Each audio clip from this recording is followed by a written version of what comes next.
Boa noite a todos. Mais uma vez reunidos em nome de Deus e de Jesus, vamos dar início então à nossa palestra, elevando os nossos pensamentos a Deus, nosso Pai Criador, com muita gratidão pelo auxílio que estamos recebendo e que Ele, nosso Pai, nos dê muita sabedoria para entendermos esse momento que estamos passando, que é um momento de muito aprendizado, de resgate para a humanidade terrestre. Lembremos que tudo tem uma razão de ser, que nada nesse mundo acontece sem a permissão desse Pai amoroso. Infelizmente, a humanidade terrestre em evolução ainda se comprazem muitos sentimentos difíceis, do egoísmo, da vaidade, do orgulho. Então é necessário que certas situações aconteçam para nos despertar. Então em nossa prece, peçamos sabedoria para discernir o que compete a cada um de nós, mudar, refletir, transformar, façamos o melhor. Que possamos, Senhor, cumprir os nossos deveres junto à família, junto à sociedade. A encarnação passa muito rápido e logo, logo retornaremos à pátria espiritual e que possamos, Senhor, não voltar com as mãos vazias, né? Que possamos voltar com dever cumprido e a paz do coração, que fizemos o melhor que podíamos. Pai nosso que estais no céu, santificado seja o teu nome. Venha a nós, Senhor, o teu reino. Seja feita a tua vontade, não a nossa, assim na terra como no céu. O pão nosso de cada dia dai-nos hoje. Perdoa, Senhor, as nossas dívidas, assim como perdoamos aos nossos devedores. Não nos deixeis cair em tentação e livra-nos de todo o mal, que assim seja. Hoje, começando sempre, com o Evangelho segundo o Espiritismo, por Allan Kardec, nosso livro diário de cabeceira, capítulo 14, honra teu pai e a tua mãe. É um capítulo que precisamos estar relendo sempre, porque fala justamente sobre a questão da família, dos deveres dos pais, dos filhos,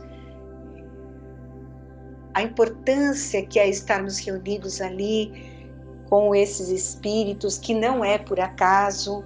Hoje vamos ler o item 8, onde ele fala do parentesco corporal e espiritual. Os laços de sangue não estabelecem necessariamente os laços espirituais. O corpo procede do corpo, mas o espírito não procede do espírito, porque esse existia antes da formação do corpo.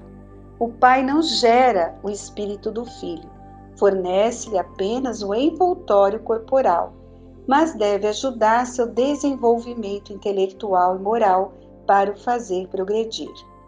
Os espíritos que se encarnam numa mesma família, sobretudo como parentes próximos, são os mais frequentemente espíritos simpáticos, ligados por relações anteriores que se traduzem pela afeição durante a vida terrena.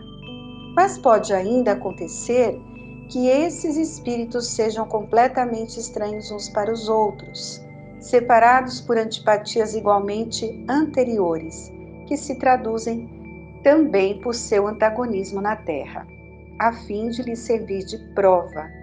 Os verdadeiros laços de família não são, portanto, os da consanguinidade, mas os da simpatia e da comunhão de pensamentos, que unem os espíritos antes, durante e após a encarnação. De onde se segue que dois seres nascidos de pais diferentes podem ser mais irmãos pelo espírito do que se o fossem pelo sangue. Podem, pois, atrair-se, procurar-se, tornar-se amigos, enquanto dois irmãos consanguíneos podem repelir-se, como vemos todos os dias. Problema moral que só o Espiritismo podia resolver pela pluralidade das existências.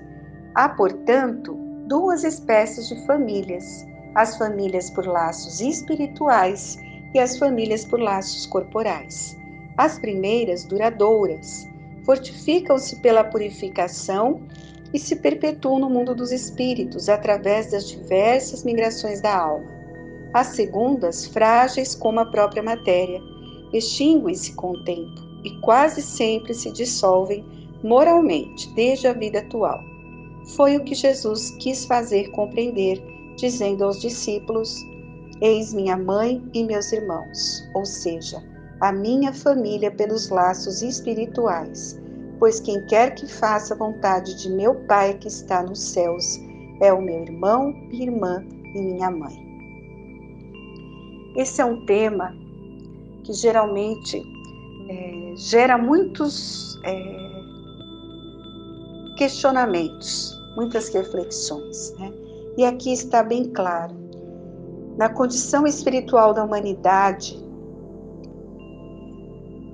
na grande maioria das vezes, no mundo de provas e expiações, como nós estamos vivendo nesse momento, que é a Terra, as famílias são mais por laços corporais, né? Então são situações do passado, nós já vivemos com esses espíritos muitas vezes, infelizmente desenvolvemos situações dolorosas, e isso tem que ser consertado, né? Com o passar das encarnações, dos anos. Então Deus nos dá a oportunidade de renascer com esses corações que a grande maioria nós ferimos, nós desencaminhamos.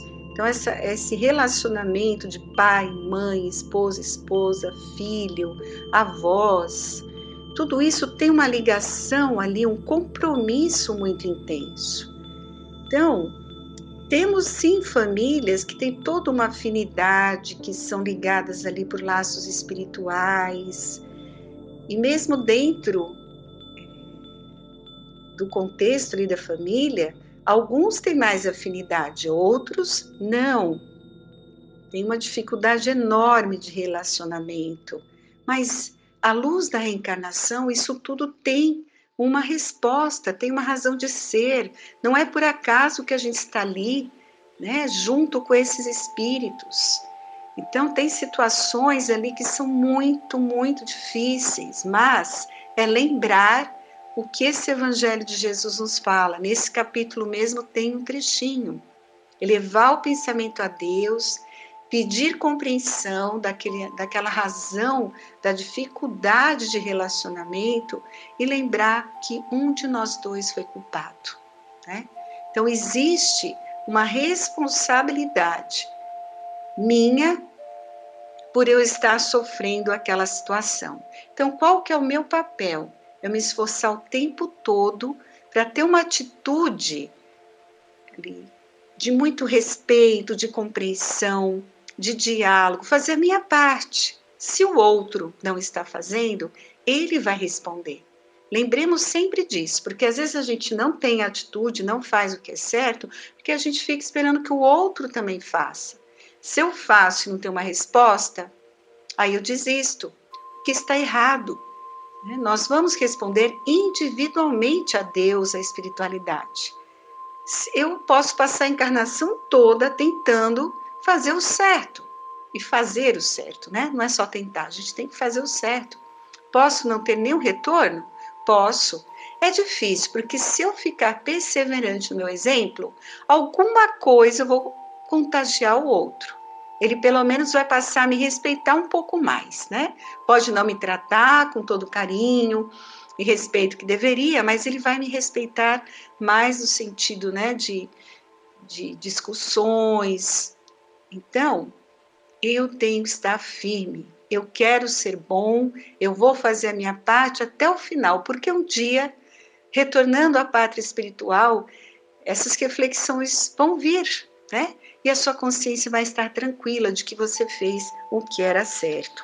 Então, nesse momento dessa pandemia, desse isolamento, que nós estamos muito mais tempo com a família, nós estamos encontrando muito mais dificuldades, né? Porque, claro, antes a gente saía cheio de atividades, ficávamos pouco tempo com a nossa família, então era mais tranquilo. Mas, nesse momento, pelo aumento de tempo da convivência, está gerando uma série de conflitos, né? Tem um livro muito bacana que é Pais e Filhos, Companheiros de Jornada, da Rita Folker, até já fiz uma palestra com um texto dela, e ela fala justamente de temas da vida em família. E tem um capítulo 18 que ela nos fala sobre a essencial arte de dialogar. Então, o dia a dia, ele nos apresenta uma realidade, né? Temos ideias desencontradas e raramente dialogamos. Alguns fatos nos desiludem, outros nos irritam ou entristecem. E guardados esses fatos, né, que acontecem, eles exercem uma terrível pressão sobre o nosso humor, nossas palavras, o tom de voz, de modo que acabamos dizendo e fazendo coisas que não queríamos e das quais nos arrependemos. E desta constatação ressalta a necessidade de aprender a falar o que se pensa e se sente, o que nos coloca diante da solução para uma grande parte dos nossos problemas, né? O desenvolvimento da capacidade de dialogar. Então, numa família, tem que haver o diálogo. Não que nós não vamos falar, né? Muitas vezes eu já não vou falar para não discutir. Isso não está certo, né? Por quê? Se as coisas não são ditas, não são discutidas conjuntamente, elas vão ser empurradas para o fundo do coração. E aí é onde começa a azedar e complicar as relações.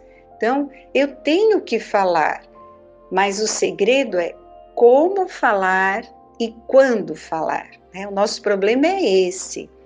Nós soltamos ali as palavras nos momentos que estamos nervosos, muito irritados, ferindo as pessoas. Não é isso que o nosso Mestre Jesus nos falou, né? Então, há todo uma maneira de falar, quando falar e como falar. Então, dialogar não é só botar para fora, despejar ali azedume, irritação sobre o outro.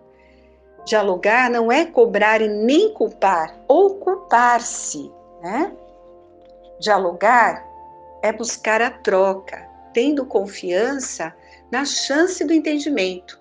Dialogar é abandonar posições rígidas e perceber que ser flexível não significa ser fraco.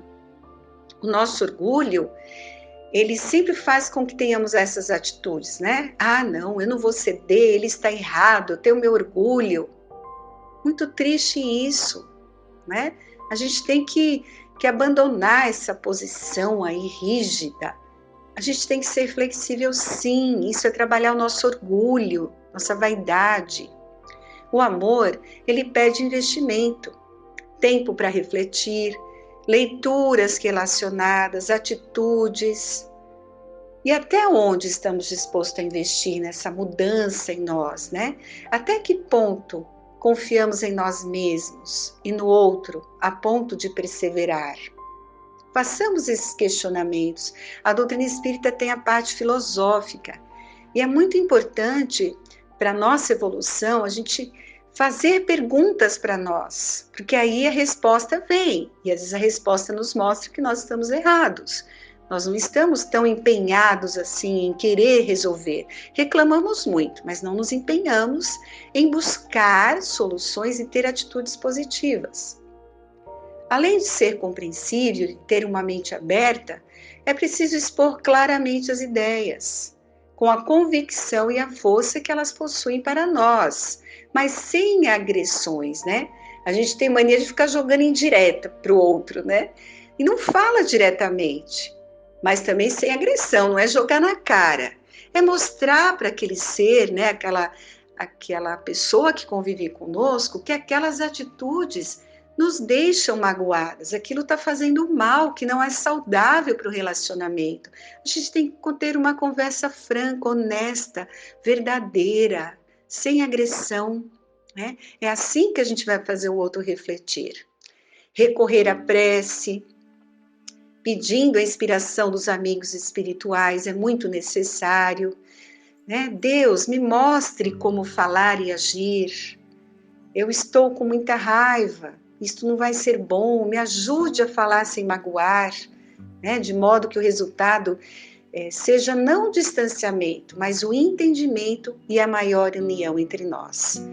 Então, reflitam sobre isso, né? A arte de dialogar inclui as habilidades de ser firme, mas também de ceder, de minorar os efeitos da mágoa, do ressentimento, para olhar o outro com mais justiça, de manter-se em equilíbrio emocional e, em caso de perda deste, né, do equilíbrio, de recuperá-lo o mais prontamente possível, reconhecer que erramos, porque temos dia que não estamos bem, né? Então podemos sim perder o controle ali em determinado momento, se irritar, ficar nervosa, mas é fazer a correção imediata, não deixar que aquilo fique, que aquilo perdure ali no nosso coração, que mexa ali com o nosso relacionamento diário com a pessoa, né? Por que nós brigamos, né? Na realidade, a raiva é uma emoção que surge sempre que nos sentimos ameaçados. É uma reação ao perigo, em favor da nossa sobrevivência. Isso está ali na lei de conservação do Livro dos Espíritos, né? Você vê as crianças, elas pequenas, elas costumam demonstrá-la através de reações características, empurrar, morder, gritar, bater, né? Agora, claro, conforme vão crescendo, os adultos lhes dizem que não deve sentir raiva, né? Que não é educado. Então, a criança vai mudando, né? Para muitos de nós, brigar acaba sendo a maneira de proteger o que somos e queremos, e a forma de defender nosso espaço e nossas ideias. Por isso que nós brigamos, né? Agora, brigar não significa que não nos amemos, que sejamos incapazes de nos entender, mas apenas que não sabemos lidar com nossas questões conflituosas de outro modo. Então, observando que esse modo, né, de brigar, de nos defender, ele gera sofrimento para nós e para quem está perto de nós. E é possível fazer mudanças, experimentar alternativas. Então, vamos decidir fazer isso, pedir ajuda aos benfeitores amigos, começar a colocar em prática no nosso dia a dia o verdadeiro diálogo, né? Pedir a Deus, a Jesus, que possamos ter um relacionamento saudável, um ajudando o outro, porque esse é o objetivo de estarmos reunidos. E aí a gente vai, nas pequenas mudanças, vamos ver os resultados. E é tão bom, porque todos vão aprender, vamos ter serenidade, paz dentro do nosso lar. Que Deus abençoe a todos. E continuamos com a segunda parte da palestra com o nosso amigo Zé Luiz. Boa noite.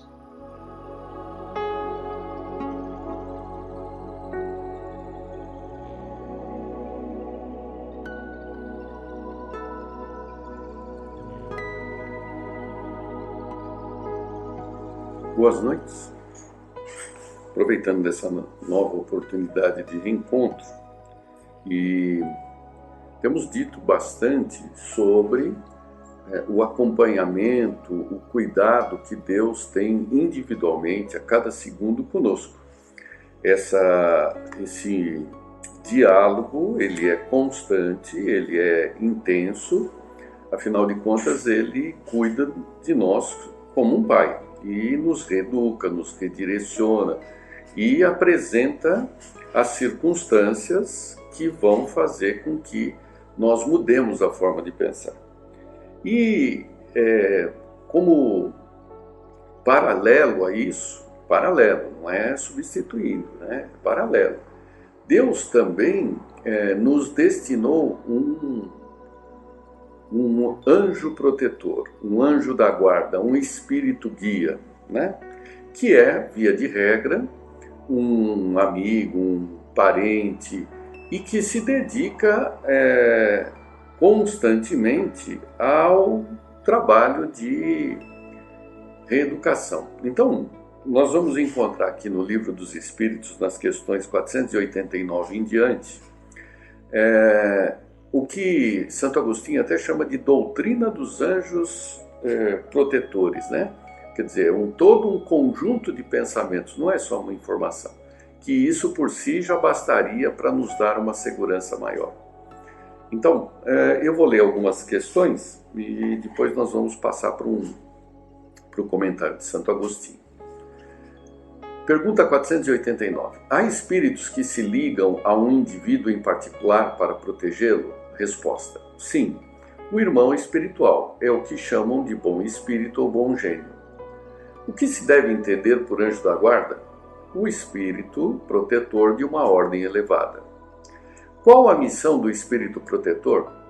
O de um pai para com seus filhos, conduzir o seu protegido no bom caminho, ajudá-lo com seus conselhos, consolá-lo em suas aflições e sustentar sua coragem nas provas da vida.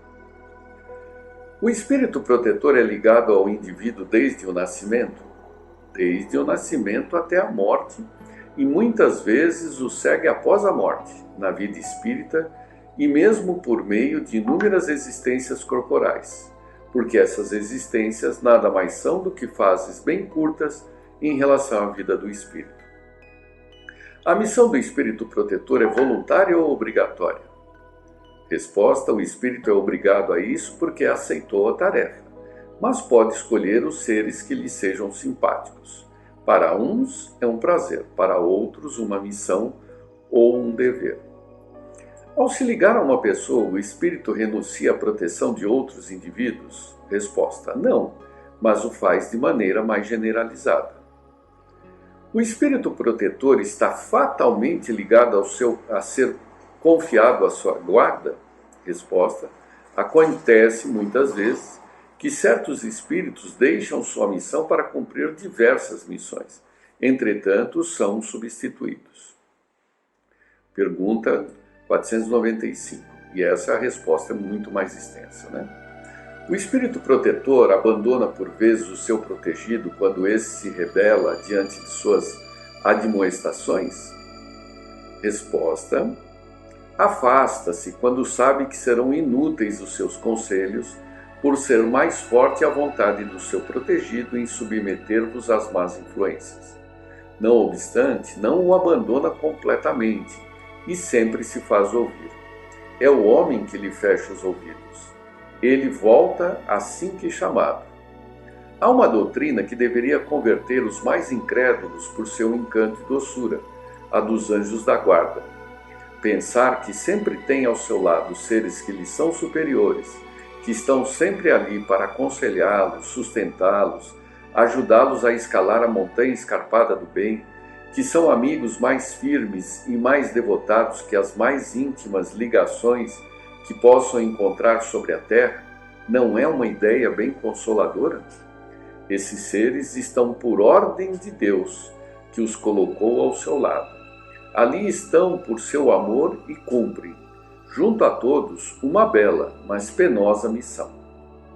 Sim, em qualquer parte onde estiverem, lá estarão eles, nos cárceres, nos hospitais, nos antros do vício, na solidão.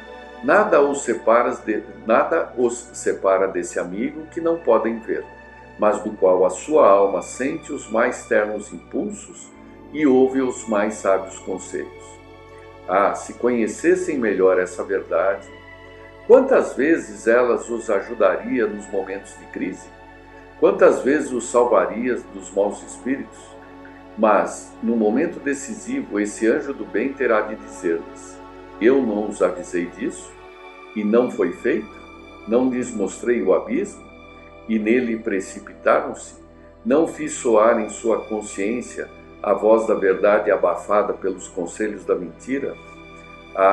interroguem seus anjos da guarda, estabeleçam com eles essa terna intimidade que reina entre os melhores amigos.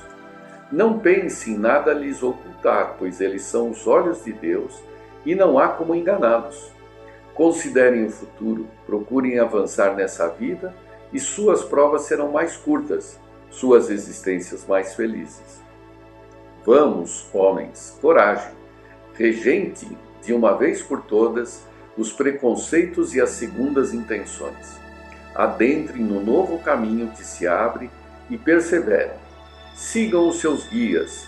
Não pode lhes faltar objetivo, porque esse objetivo é o próprio Deus. Aos que pensam que é impossível a espíritos verdadeiramente elevados se restringirem a uma tarefa tão laboriosa e constante, diremos que influenciamos as suas almas, mesmo estando a milhões de léguas de distância. Para nós o espaço não existe, e mesmo vivendo em outro mundo, conservamos essa ligação mútua. Desfrutamos de qualidades que não podem compreender, mas estejam seguros de que Deus não lhes impôs uma tarefa acima de suas forças e nem os abandonou sozinho na terra, sem amigos ou sem amparo. Cada anjo da guarda tem o seu protegido por quem vela, como um pai vela por seu filho. Sente-se feliz quando o vê no bom caminho, chora quando seus conselhos são desprezados. Não temam fatigar-nos com as suas questões. Permaneçam, ao contrário, sempre em contato conosco. Serão mais fortes e mais felizes. São essas comunicações de cada homem com seu espírito familiar que fazem médiuns a todos os homens, médiuns hoje ignorados, mas que se manifestarão mais tarde, propagando-se como um oceano sem bordas, fazendo retroceder a incredulidade e a ignorância. Homens instruídos, instruam. Homens de talento, eduquem seus irmãos. Não sabem que a obra assim realiza, a do Cristo, a que Deus lhes impõe. Por que Deus teria lhes dado a inteligência e a ciência, senão para partilhar com seus irmãos, para fazê-los avançar no caminho da aventura e da eterna bem-aventurança? Santo Agostinho, São Luís e Santo Agostinho.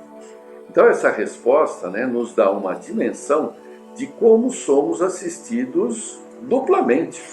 Diretamente por Deus, através do seu controle direto com os seus filhos, e através dos seus delegados, dos seus anjos da guarda, que somados aos demais amigos que temos, nos coloca numa rede de proteção, de instrução, de orientação constantemente.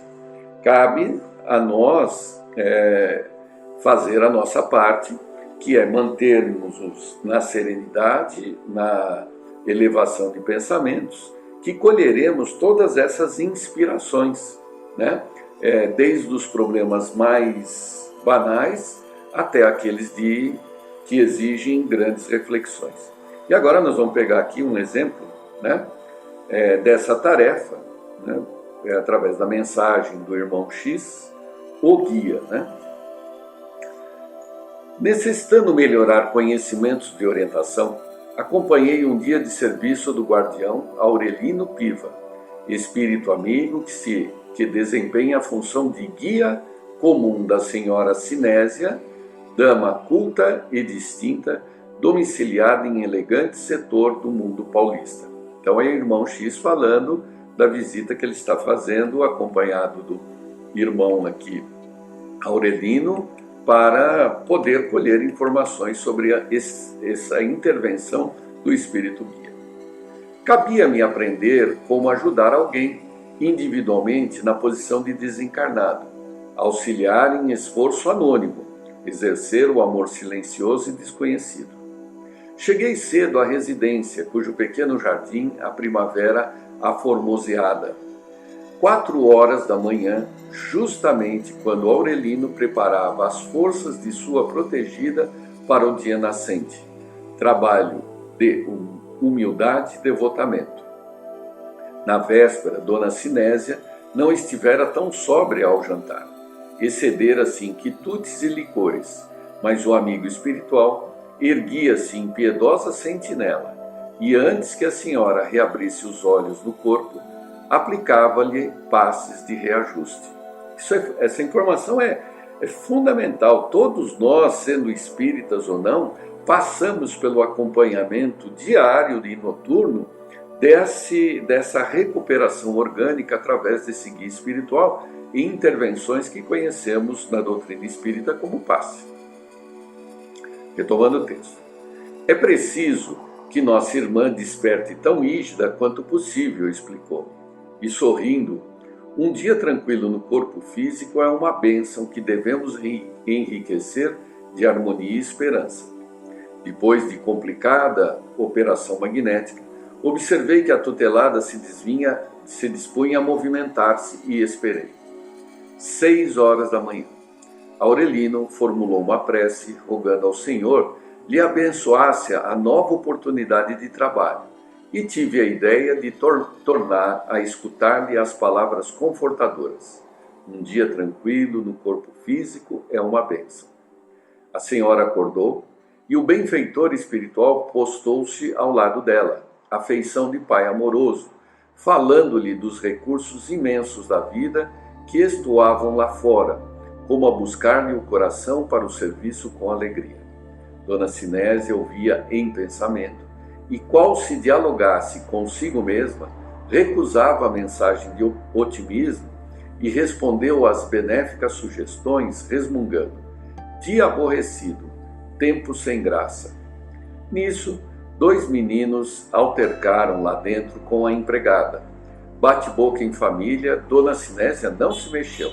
Sabia que os 2 filhos manhosos nada queriam com estudo, nem suportavam qualquer disciplina, mas não deu bola.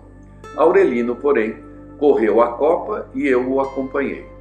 O amigo desencarnado apaziguou as crianças e acalmou a servidora da casa, à custa de apelos edificantes. Ajudou os pequenos a encontrarem os cadernos de exercícios escolares que haviam perdido e acompanhou-os até o ônibus. De volta ao interior doméstico, chegou a vez de amparar o esposo de Dona Sinésia, que deixara o quarto sob grande acesso de tosse, bronquite velha. Um guardião espiritual, ligado a ele, auxiliava-o presto. No entanto, Aureliano pensou na tranquilidade de sua protegida e entregou-se à tarefa de colaboração socorrista. Passes, insuflações. O chefe da família estava nervoso, abatido. Aurelino não repousou, enquanto não lhe viu o espírito asserenado diante da empregada, a quem auxiliou de novo, a fim de que o café com leite fosse servido com carinho e limpeza.